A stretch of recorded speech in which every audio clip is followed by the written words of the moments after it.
Hello, everyone. Welcome to another TractLive. My name is Ernesto Nam. I'm a content creator here at Tract, and basically, along many other content creators, we create a learning path, which are the mini courses that aim to teach children some skills while having them very engaged.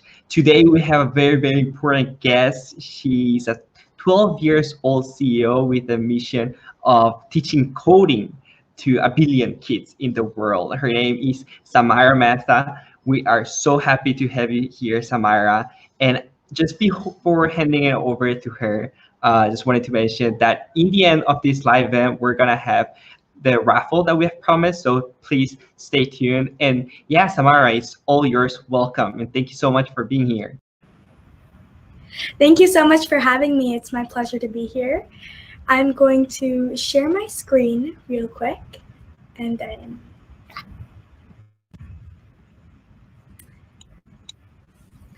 all right. Well, hello. My name is Samaira Mehta. I am 12 years old, and today I will be proving to you that you too can do anything you put your mind to. A little bit more about myself. As mentioned, I'm a 12-year-old kid entrepreneur with the mission to help 1 billion kids in the world gain access to STEM and computer science tools. And as part of my initiative, Yes, 1 billion kids can code. And to make this possible, I have been working on a few things. First of all, I have created some board games to make coding fun for people all across the world. And I'll be talking a lot more about these board games throughout today's presentation. I also have some fun curriculums to go along with them, and I'm currently working on an app to streamline the way that kids learn how to code. I also love to code. I'm a technologist, and I love teaching and spreading my skills with others. And yeah, I'm the founder and CEO of Coder Bunnies. That's the name of my company. But as I said earlier, today I will be proving to you that you too can do anything you put your mind to. And I'm going to use this, I'm going to prove this to you using what I like to call the ideal problem-solving method. This problem-solving method is what I used to help me create my own company, and I want it to help you too. So IDEAL basically stands for identify, define, explore, action, and look back. And this is one of my favorite things in the whole world, and it is a method to help you solve any problem you come across. And the thing with entrepreneurship is it is basically just solving a problem. It's solving a problem and coming up with that innovative solution to it. So I'm going to take you a little bit through my story using this problem-solving method. So let's start with the I, identify. When I was 6 years old, my dad introduced me to something called coding, and he introduced it to me with a prank. This prank was there was a button on his screen, and there was one button and a command which said, press this if you're beautiful. He told me to give it a try, but when my mouse pointer actually touched this "you're beautiful" command, it just disappeared. And I was like, how did you do that? Am I not beautiful? What's going on here? My dad told me that he used something called coding to create this prank. And that's when I fell in love with coding. And maybe at that time, not for the real coding, but because I wanted to be able to prank my friends in a similar way. Now I started learning how to code, and it was pretty fun. But I'll tell you one more story. When I first started out, I started out with this website, and I was looking through some of the courses that I was going to go through when I was learning how to code. And the last course said, create your own app. I got so excited. I'm like, I want to create this app right now, right away, before I had any experience in coding at all. I clicked on that lesson, and when I try to create some code for my app, it showed me around 1,000 errors on my screen.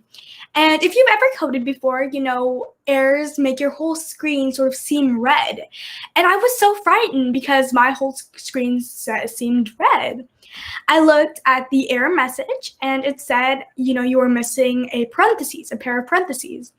I put in those pair of parentheses and just like that, 200 errors disappeared. And I honestly was really confused. I was like, how can, 200 errors disappear because of one pair of parentheses? But still, I had 800 errors left in my code. And I thought, it's going to take me my whole life to fix these 200 errors. Eventually, my dad came to me and he's like, with coding and all things you learn in life, it's very important to start from the basics and not get ahead of yourself. If I start from the basic course, then once I do build up my skills enough to reach the advanced course where I create the app, I might just be able to do it.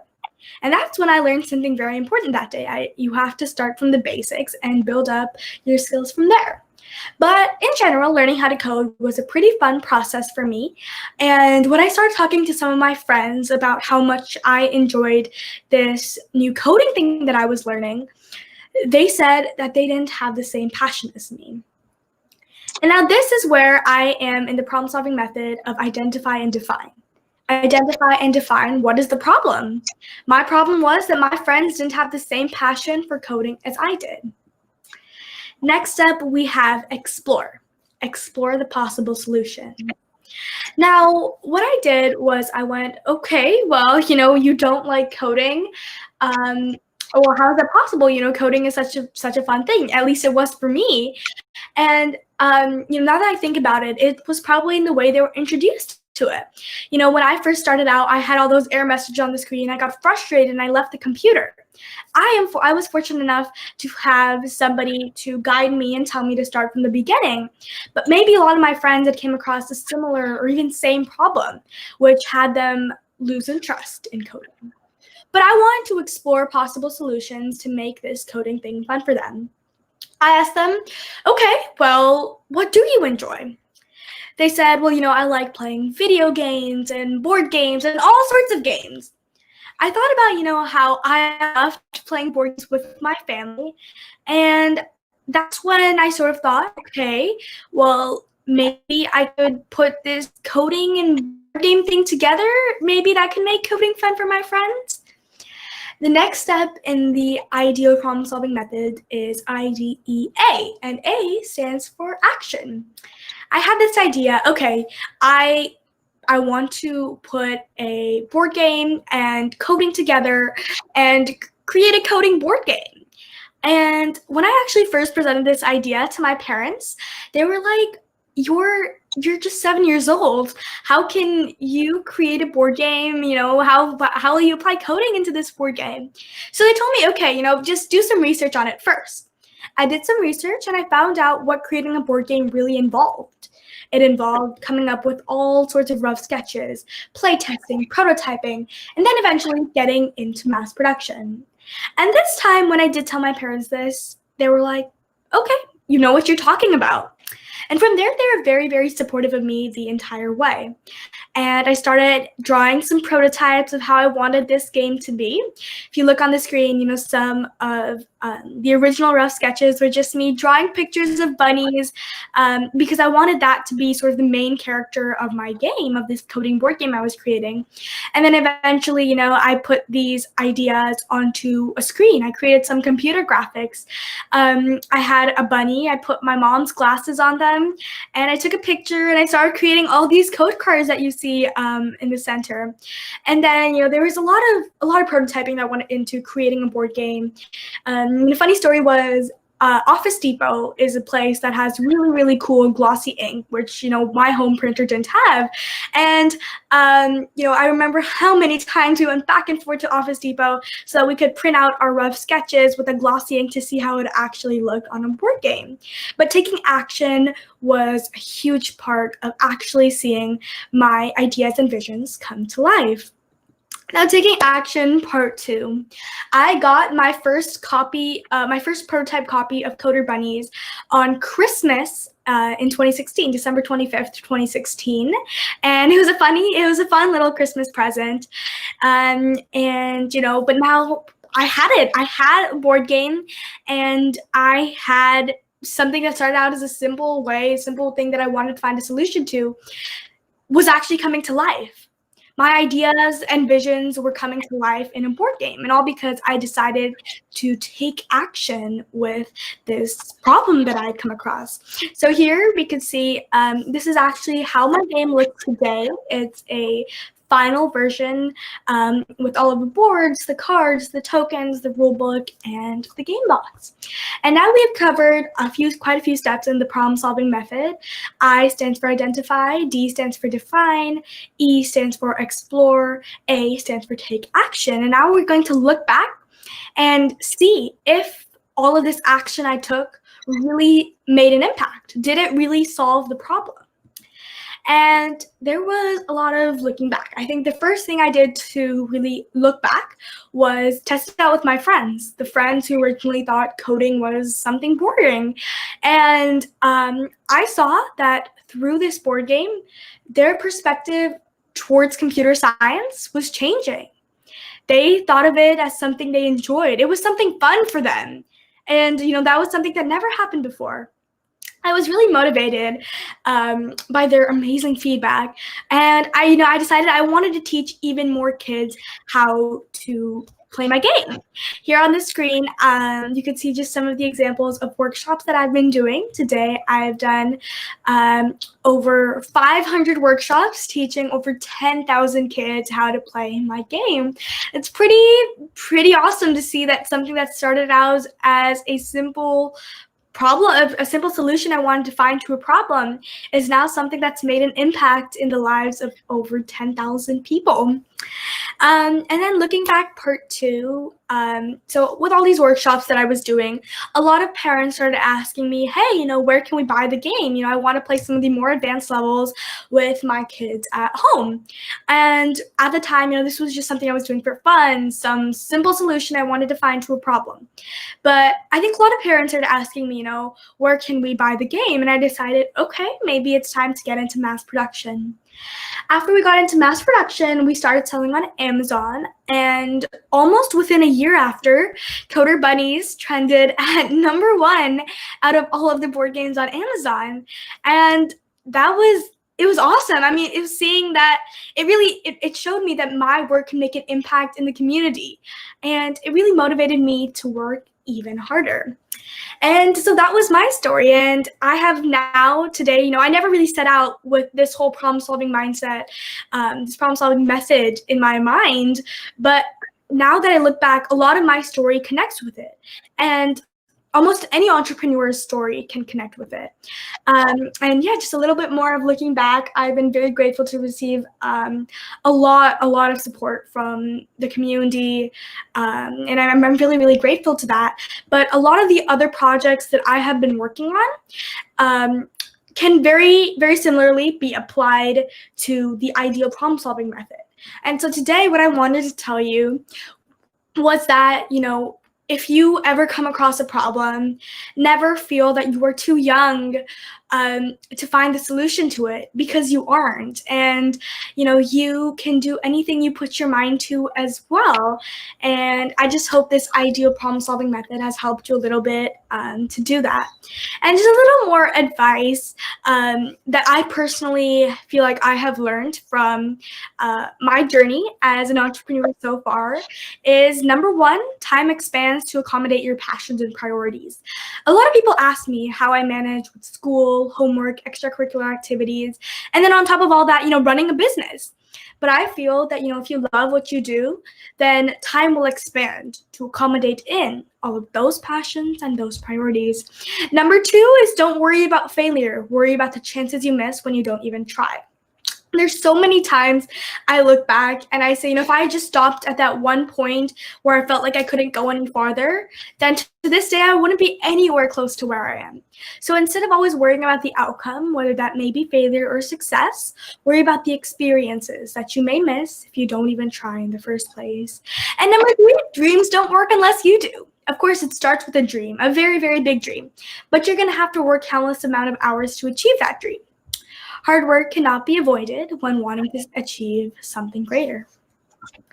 And then finally, to end today, I wanted to share with you something that I'm hosting.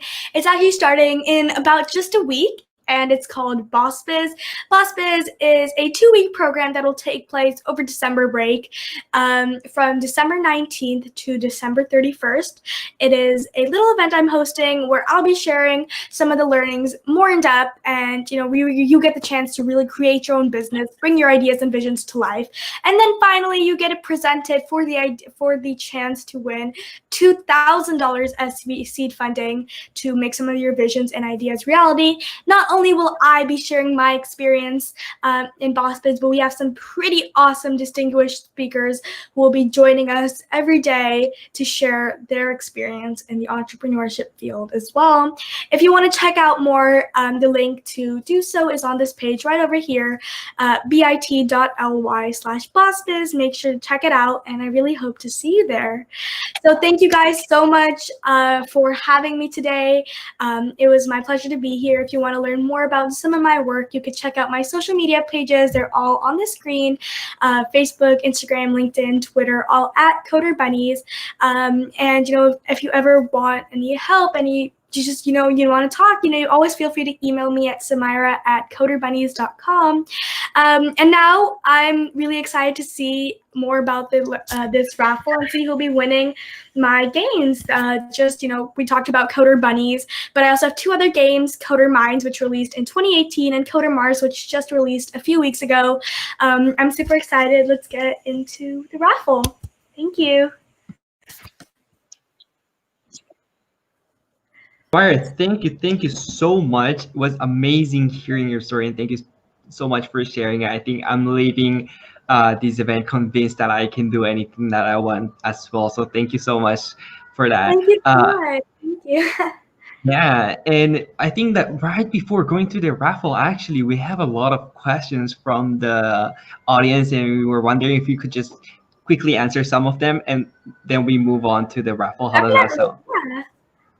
Perfect. Yeah. So I think many people from the audience were actually still a bit more curious about the start and something like that.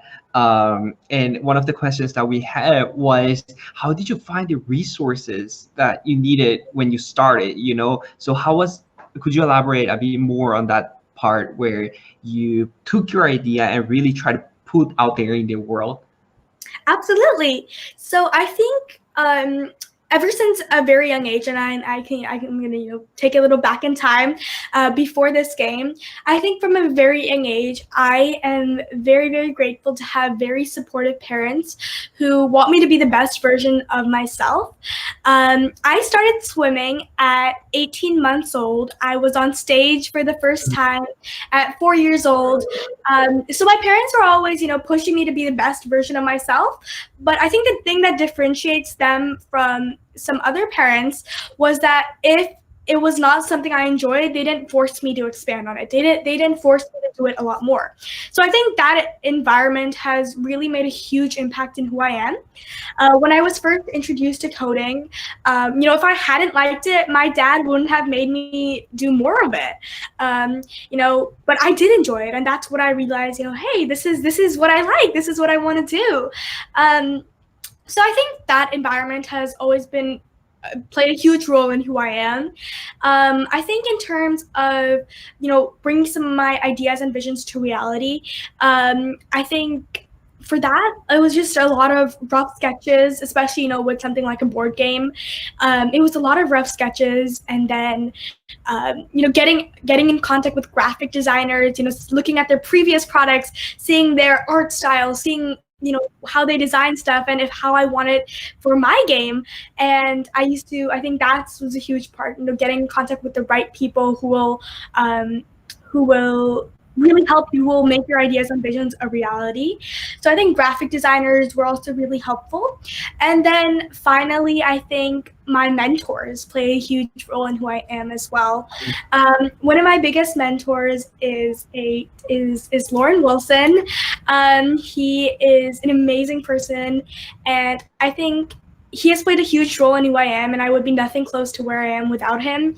I think the amount of advice, the amount of support that he has provided me has been really helpful for me as a person. So I think, trying to find that one person who will support you no matter what and really help you no matter your dreams or passions.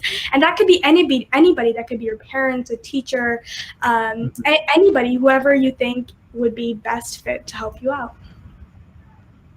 That's amazing, Samara. Thank you so much for sharing that. And I really like what you said of how now that you look backwards, you look at everything that you've been through. Now you can kind of like connect the dots. Exactly. Actually, one of the questions that we had also had to do a bit about looking forward rather than backwards. But maybe it's too early to be wondering this, and it's totally fine if you don't have a concrete response. But someone from the audience is wondering what you plan to pursue in college.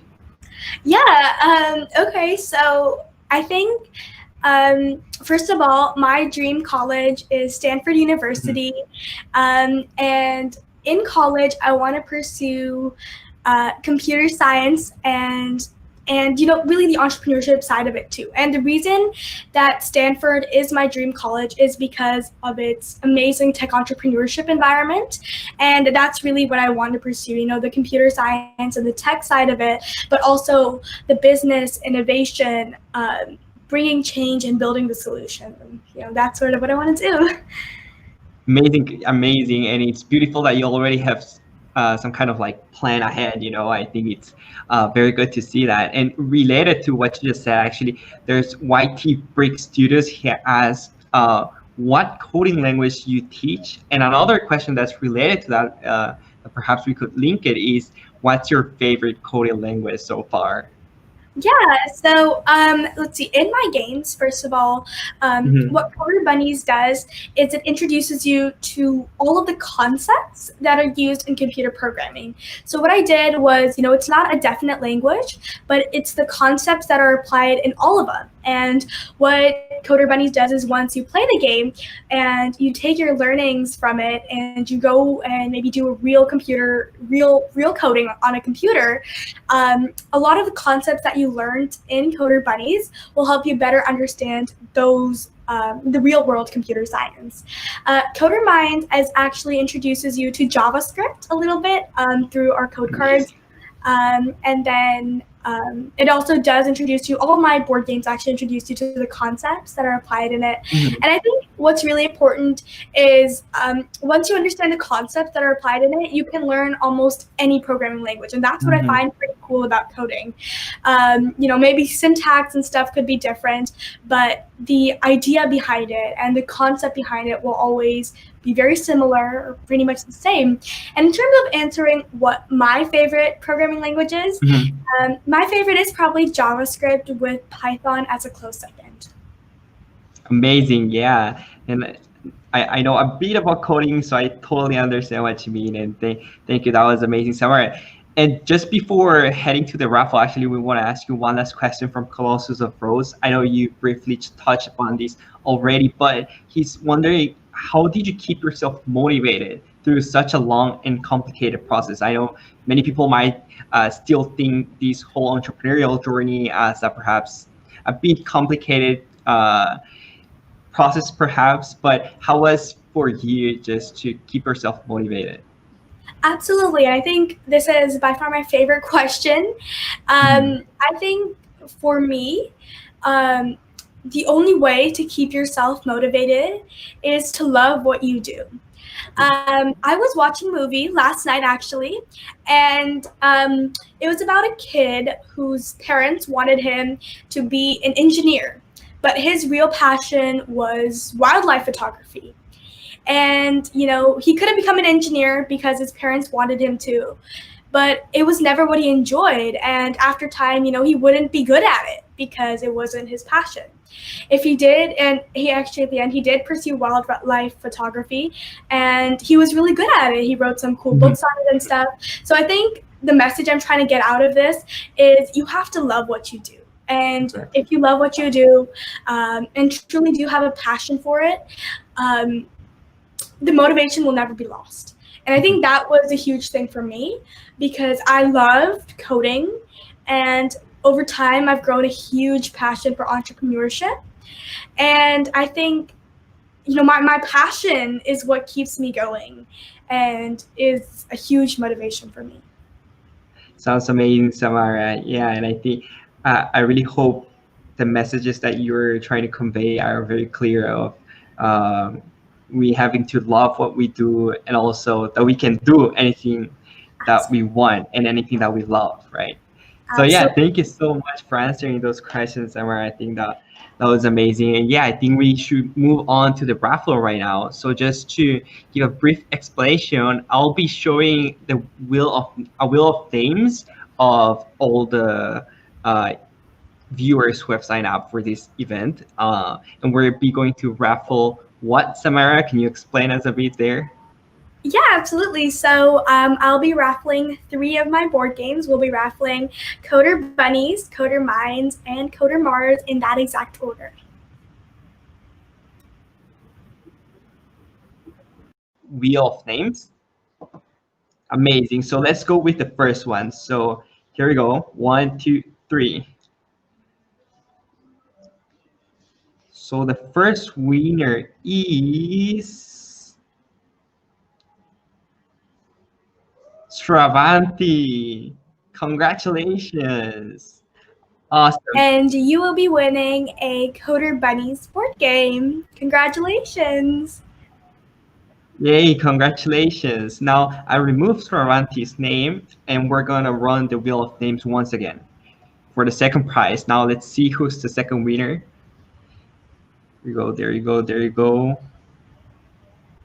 It's Lisa. There you go.